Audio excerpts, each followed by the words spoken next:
बहुत से मैं साधकों को देखता हूँ कि साधना भी करना चाहते हैं और धन का इतना संग्रह करना चाहते हैं कि रात दिन उसके लिए झूठ भी बोलते हैं, पता नहीं कौन कौन से कर्म करते हैं, यानी अधर्म पर भी उतारू हो जाते हैं। क्योंकि धन संग्रह हो जाएगा तो मेरे बच्चे बड़े आराम से रहेंगे, ऐसा कुछ नहीं होता है। धन ही सब कुछ नहीं होता है, कर्म श्रेष्ठ होता है। तो साधकों में जरूरी बात बता रहा हूँ कि अच्छे साधक के लिए क्या क्या करना चाहिए। शौच नियम के अंदर आता है। शौच यानी आप पवित्र रहिए, मन से, वाणी से, शरीर से पवित्र रहिए। शौच, संतोष। हाँ, संतोष एक ऐसी चीज़ है कि लोगों को संतुष्टि नहीं होती है। आपके अगर बैंक में अगर 1 लाख रुपया पड़ा हुआ है तो संतोष नहीं है, सोच रहे हैं कि 5 लाख हो जाए, क्योंकि पड़ोसी के पास 10 लाख है। आपके पास अगर जो कोई छोटी सी गाड़ी है 4 पहिए की, तो सोचते हैं कि इसकी महंगी गाड़ी है, उसकी तरह हो जाए। तो अर्थात संतोष नहीं है। ये जो संतुष्टि न होने के कारण ये जो इच्छाएं होती हैं, इंद्रियाएं होती हैं, बहिर्मुखी होकर के अनाप शनाप भागती ही रहती हैं संसार की ओर। साधक के लिए ऐसा नहीं होना चाहिए, अंतर्मुखी होना चाहिए। अर्थात संतुष्टि भी होनी चाहिए कि अपना कम से कम गुजारा कर सके, कम से कम में गुजारा कर सके। सुख में रहना है तो इच्छाओं को संकुचित कर लो। मैं साधकों के लिए कह रहा हूँ, कोई गृहस्थ नाराज ना हो जाए कि लो भाई मैं संग्रह कर रहा हूँ, आपको क्या दिक्कत है? मुझे कोई दिक्कत नहीं। लेकिन अगर आप संग्रह करने के लिए ही जीवन व्यतीत कर रहे हैं तो मैं बिल्कुल वो बता देता हूँ, फिर आप अच्छे साधक नहीं बन सकते हैं। तो यानी ये संतोष हो गया। शौच, संतोष, तप यानी तपस्या, इंद्रियाओं को तपा दो, यानी संयमित करने को, इंद्रियाओं को अनुशासन में रखने को, संयमित करने को, यानी इंद्रियाओं को बहिर्मुखी न करके अंतर्मुखी करने को तपाना कहते हैं, यानी बहुत समय तक अंतर्मुखी बनाए रखना। यानी तो शौच, संतोष, तप और स्वाध्याय। स्वाध्याय का मतलब है कि पुस्तकें, जो आध्यात्मिक पुस्तकें हैं, गीता है, शास्त्र हैं, वेद हैं, अन्य योगियों की लिखी हुई पुस्तकें, ऐसी ही पढ़नी चाहिए। इससे क्या होते हैं कि हमारे चित्त में जो संस्कार पड़ते हैं उससे हमें लाभ मिलता है तथा योग के विषय में ज्ञान होता है। हमें अनावश्यक रूप से बेकार की और योग विरोधी पुस्तकें नहीं पढ़नी चाहिए। तो इसको स्वाध्याय कहते हैं। अच्छा, ईश्वर प्राणिधान। और जब खाली समय हो या जब भी समय मिले तो ईश्वर का चिंतन करते रहना चाहिए। ईश्वर का चिंतन करने से चित्त में शुद्धि बड़ी जल्दी आती है। वो भक्ति योग के अंतर्गत आता है। भक्त हमेशा ईश्वर का चिंतन करता रहता है और साधक को भी ऐसे करना चाहिए कि ईश्वर का चिंतन करते रहना चाहिए। ईश्वर के चिंतन करने से मन शुद्ध होता है, चित्त शुद्ध होता है, इंद्रियाएं भी अंतर्मुखी होती हैं, अपने आप में सरलता आती है और अहंकार का धीरे धीरे नाश होने लगता है। तो ये यम और नियम हो गया। जब आप यम और नियम को जीवन में कठोरता के साथ पालन करेंगे, फिर धीरे धीरे आप साधना करने के लिए उचित पात्र बन पाएंगे। इसके बाद वही आसन, प्राणायाम, प्रत्याहार, धारणा, ध्यान, समाधि। तो हमारा मतलब है कि अच्छे साधक बनने के लिए यम और नियम का पालन करना अति आवश्यक है। और ज़्यादातर आजकल देखा गया यम नियम का पालन नहीं करते हैं, इसलिए जल्दी से उन्हें सफलता नहीं मिल पाती है।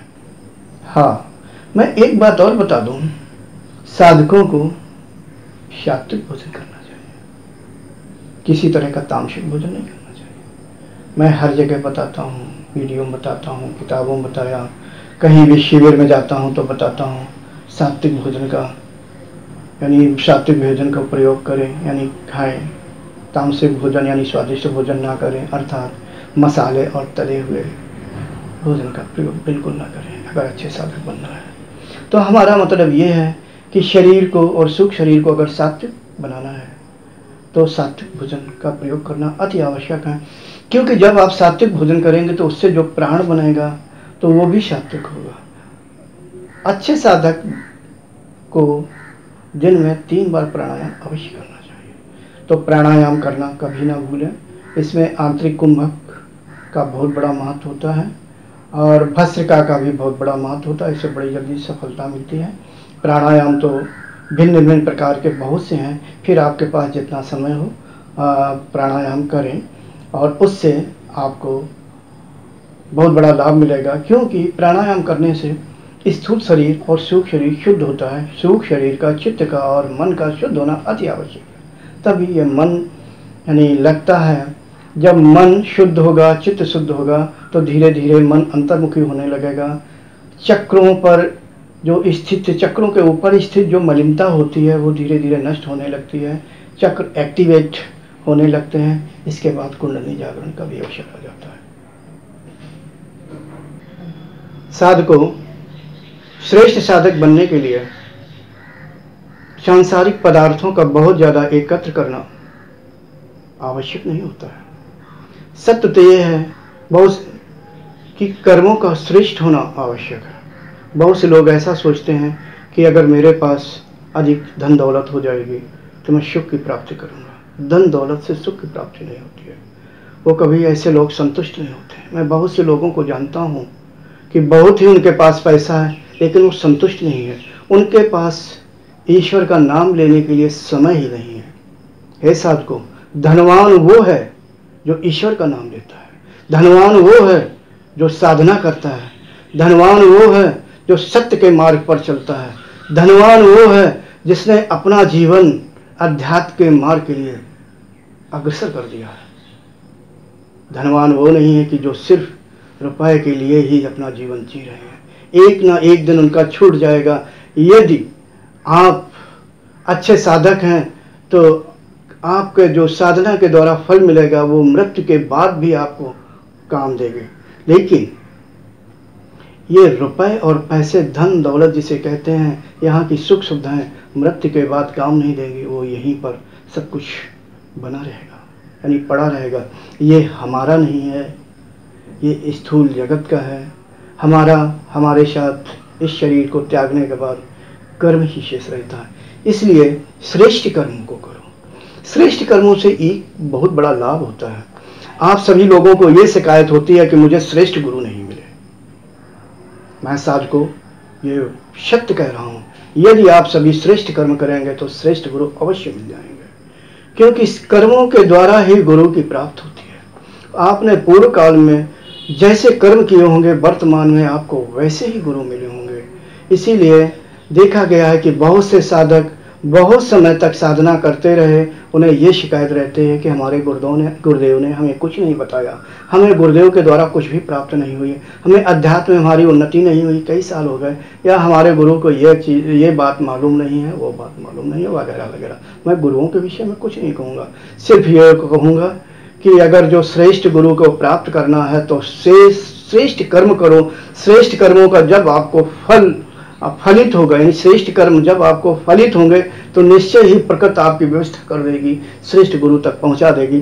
श्रेष्ठ गुरु का होना आध्यात्मिक मार्ग में अति आवश्यक है। यदि गुरु श्रेष्ठ है तो उसके शिष्य भी श्रेष्ठ होंगे। हाँ, क्योंकि शिष्य लोग यानी आप लोग हमसे ये भी पूछते हैं कि हमें गुरु का कैसा चुनाव करना चाहिए, तो मैं थोड़ा सा बता दूंगा कि मुझे मालूम है कि आप लोग गुरु का चुनाव सही रूप से नहीं कर सकते हैं। किसी विद्यार्थी से कहा जाए कि मैं श्रेष्ठ टीचर का चुनाव कैसे करें, नहीं कर पाएगा, क्योंकि वो इतना पढ़ा लिखा ही नहीं कि टीचर के विषय में जाने, उसके योग्यता के विषय में जाने। लेकिन फिर भी मैं ये कहूँगा कि अगर गुरु बनाना है तो सिर्फ संख्या पर ना जाए कि किस गुरु के कितने यानी शिष्य हैं, यानी बहुत ज़्यादा शिष्य हैं, ऐसा कुछ नहीं। जिन गुरुओं के बहुत ज़्यादा शिष्य होते हैं तो उनकी शिकायतें ये होती हैं यानी शिष्यों की कि उनके गुरु उनसे बात नहीं कर पाते हैं, वो अपनी समस्याएं नहीं सुलझा पाते हैं, वगैरह वगैरह। गुरु उन्हें बनाए, पहले ये देखें कि उस गुरु के शिष्यों को कुछ योग्यता प्राप्त की है उन शिष्यों ने, यानी कुछ है अध्यात्म मार्ग में आगे बढ़े हुए हैं। उनके शिष्यों को देखो, उनके शिष्यों को परखो।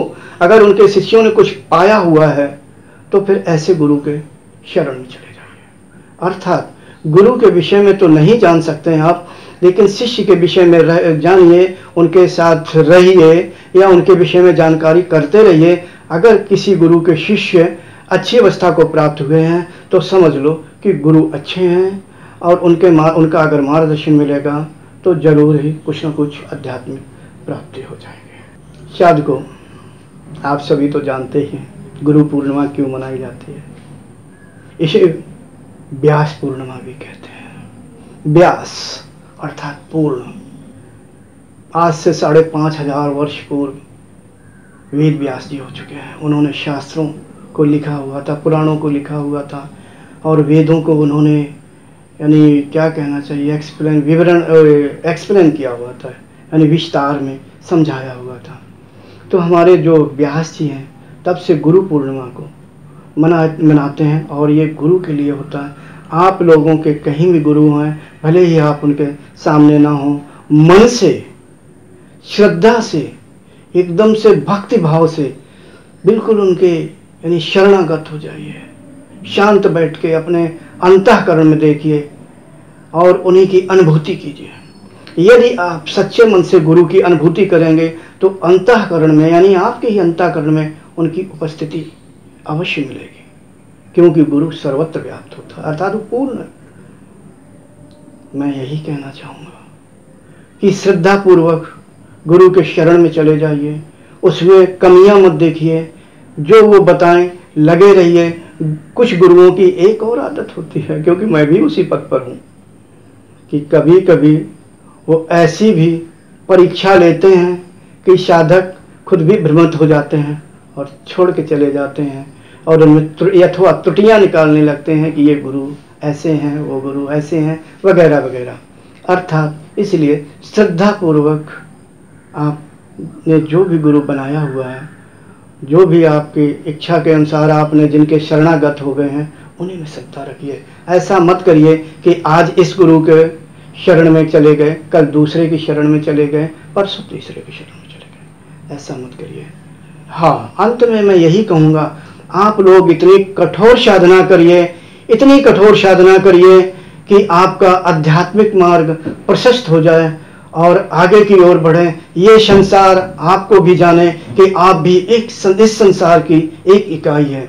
जब आप इस मार्ग में आगे बढ़ेंगे तो निश्चय ही आपका ये शरीर, स्वयं आपका ये शरीर, स्वयं आपके प्राण, स्वयं आपका मन सबसे बड़ा अवरोधी होगा। उस अवरोध को बिल्कुल मत मानिए, तोड़ दीजिए, आगे बढ़िए और छलांग लगाते हुए आगे को जाते रहिए। इस मार्ग में आगे चलकर बड़े अवरोध आएंगे, ये संसार आपका विरोध करेगा, निंदा करेगा, तरह तरह की परेशानियां उपस्थित करेंगे। बिल्कुल इन परेशानियों से लड़िए, धैर्यपूर्वक आगे बढ़ते जाइए और हमेशा गुरु को और अपने इष्ट को अपने अंतःकरण में बिठा करके सदैव उनका स्मरण करते रहिए, ताकि आप परेशानियों में धैर्यपूर्वक अब कठिनाइयों को यानी कष्टों को सहन कर सकें। मेरी ओर से फिर एक बार आप सभी साधकों को शुभ आशीष। मैं यही सोचता हूँ कि आप सभी साधकगण कठोर साधना करते हुए अपना आध्यात्मिक मार्ग प्रशस्त करेंगे। मैं अभी कुछ समय तक और मार्गदर्शन करता हूँ, जितना हो सकेगा मैं आगे का मार्गदर्शन करूँगा। हो सकता है कुछ दिनों बाद मैं किसी जगह पर शिविर लूँगा। मेरे पास 5 जगह से शिविर के लिए संदेश आए हुए हैं, बात भी चल रही है। मैं शिविर कहाँ लूँगा, यानी कहाँ शिविर होगा, जहाँ होगा, तो मैं फिर कभी वीडियो में बताऊँगा कुछ दिनों बाद। तो आप लोग आ सकते हैं, लेकिन आज शिविर के में जो साधक आने की जो क्या कहना चाहिए गिनती है, एक निश्चित मात्रा तक होगी। सभी साधकों को शायद ना आ पाए, वो तो शिविर का जो आयोजन करेंगे वहाँ से आपको मालूम हो जाएगा। ऐसे शिविरों में सिर्फ मैं जाता हूँ, हमारी उसमें कोई दखलंदाजी नहीं होती है, आयोजन वाले ही सब कुछ करते हैं, वही जिम्मेदार होते हैं। हाँ साधकों, तो गुरु पूर्णिमा के अवसर पर एक बार आप सभी को शुभ आशीष, ढेर सारी शुभकामनाएं और इसी इच्छा के साथ नमस्कार कि आप एक अच्छे साधक बनेंगे, जिंदगी में आगे बढ़ते जाएंगे, कठिनाइयों से लड़ते रहेंगे और धैर्यपूर्वक अपना जीवन उसी में सुख की अनुभूति करते हुए आगे को जीने का प्रयास करेंगे। नमस्कार। Thanks for watching. Remember to like, comment and subscribe.